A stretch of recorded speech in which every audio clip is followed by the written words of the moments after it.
Emperor Naruhito and Empress Masako at the Imperial Palace in Kyoto, Tokyo, Japan. The president has been in Japan for the past few days, where he has met the Prime Minister as well as other senior government officials and Japanese corporates such as Toyota. The Kenyan government has signed off trade deals during this particular visit.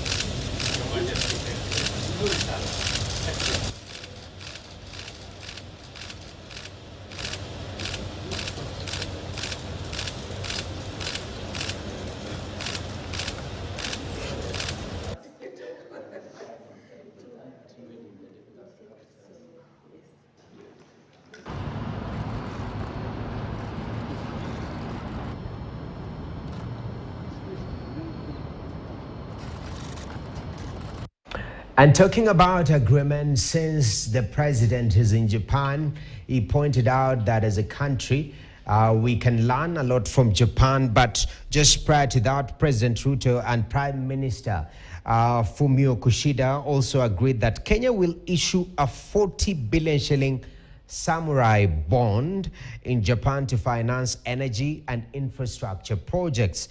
Samurai bond is a yen-denominated bond issued in Tokyo by a non-Japanese company. The bond is, however, subject to Japanese regulations. Now, remember that financial agreements worth 350 billion shillings have been signed during President William Ruto's visit to Japan. These agreements will support projects and programs in sectors that are aimed at turning around the economic fortunes of the country. The largest projects to benefit the Dongokundu infrastructure ecosystem and the Mombasa Gateway Bridge at the cost of 260 billion shillings. Now, I want to bring in Ken. First of all, and later on, we're going to be looking at this particular issue of going back to the international capital markets. This, of course, in context of the issue of we have a maturing Eurobond coming up, but the markets seem to be opening. Now we are in Japan, and there is this particular agreement of a samurai bond. First of all, has this happened before? And what does it portend for the country, and contextualize it on matters debt also? Many thanks, Noah. Indeed, the world of international finance keeps evolving, and different countries end up issuing their own unique bonds. China has what is called the dim sum bond.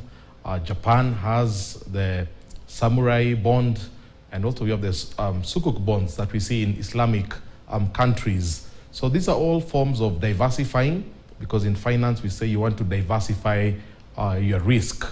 Indeed, as you've mentioned, the Eurobond has been the talk of the town, and international markets are opening up. Only 2 weeks ago we saw Ivory Coast issuing a Eurobond, and it was oversubscribed by multiples of about 4. So indeed, markets are opening up, so this could be a good time for heads of finance to really think of ways of refinancing to be able to access cheaper credit. Definitely. And coming to Prof, talking about the issue of addressing, the element of going outside, and our president has been making a lot of trips and sort of finding ways, diversified ways of getting funds. What do you think about, this samurai bond? This, if it comes to fruition, it will be very good because this is a foreign bond, and we expect that the market will react. Just like Ken is saying, there are some positive sentiments coming in the market.